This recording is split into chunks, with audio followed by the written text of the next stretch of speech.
Perhaps the nearest thing there is to a default modern caravan layout is the end washroom two-berth, and there's a very good reason for that. It offers you a generous lounge, an enormous washroom, and a really flexible kitchen space. As long as you're happy to build the bed up every evening and then take it back down again every morning, it answers an awful lot of questions. Throw in a really generous specification and keep the price tag nice and low, and you have a caravan that you could really fall for. At least that's what Marcus is hoping with this, the Lifestyle 2. It's a dealer special based on the Sprite Alpine 2 from the Swift Group.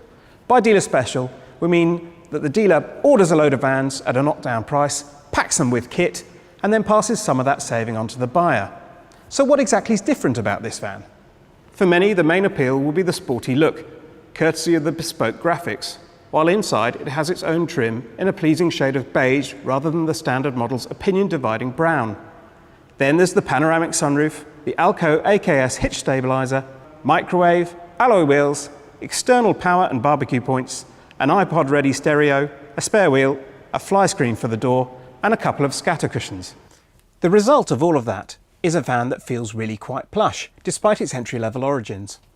This paler trim and that sunroof mean that there's a lovely light lounge. And of course, all of that glazing helps us make the most of this beautiful view we have today.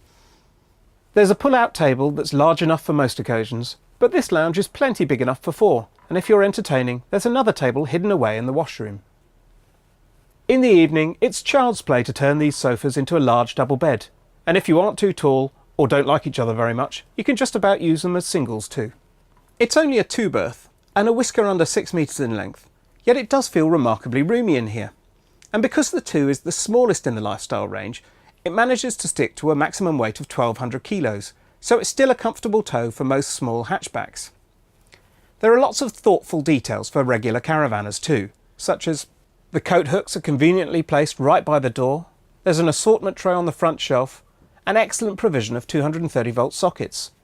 I also love the proper positive catches for the overhead lockers and the pop-up worktop to give you additional food preparation space. You can tell that Marcus expects people to go away for quite a while in this van, because this is a great little kitchen. There's a good-sized fridge, ample storage, and a really well laid out hob. I'm particularly pleased to see a separate oven and grill, which is a rare sight in a budget caravan. There's also a microwave up here, and over on this side of the van, there's a useful sideboard, which is an ideal place to put a television, and there's even a little shelf beneath for your DVD player. This full-width end washroom is also fantastically laid out for couples. There's a huge shower behind me, although it's not fully lined, which you'd like to have seen. There's a good-sized sink and a massive mirror behind it. There's also plenty of space for your knees around the loo. And next to the toilet, there's this vast wardrobe, which has got enough room in it for a couple to take away several weeks' worth of gear. Marcus has kindly given us this particular van to test for a couple of months, and we've already put several thousand miles under its wheels. Everyone who's used it has commented on what an easy thing it is to live with, and how its lightweight makes it a doddle to tow and to set up on site. Add in the low price tag and the kind of specification that you'd expect from a much costlier van, and it's easy to see why these affordable dealer specials are becoming such a common sight.